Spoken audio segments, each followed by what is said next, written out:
Les premiers signes, c'est que fatigue, stress constant et le fait que tu n'arrives pas à faire pause pour pouvoir justement penser comment je peux faire pour être moins fatiguée, travailler moins, etc. Souvent, quand on se dit qu'on n'en peut vraiment plus, on peut attendre 1 an, voire plusieurs années. Sauf que moi, je suis pas magicienne, tu vois. Et puis les gens encaissent beaucoup trop. Et encaissent plus que ce qu'ils devraient encaisser avant de se dire « Ouh là là, là, faut que j'arrête et il faut que je repense le truc. » Donc les premiers signes, ça va être ça.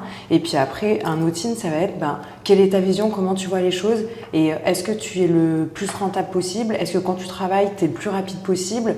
Déjà, si tu n'as pas le temps de te poser la question, c'est un problème.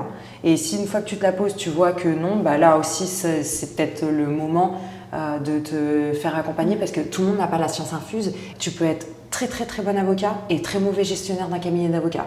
Ça peut être 2 choses complètement différentes et c'est pas grave. C'est pas parce que tu sais pas faire quelque chose que du coup tu vas pas le faire. Tu te formes, tu vois. Quand tu cours constamment après le temps et que tu n'as pas le temps de vivre normalement, que ce soit pour aller, je sais pas, chercher tes enfants, avoir un week-end normal sans ouvrir son ordinateur, le week-end, ouvrir son ordinateur le week-end de temps en temps, c'est pas grave, mais c'est tous les week-ends, t'ouvres ton ordi, ou quand tu rentres chez toi le soir, une fois que les enfants ils sont couchés, il faut que tu te remettes à conclure, c'est pas possible. Ça, c'est pas tenable sur la durée.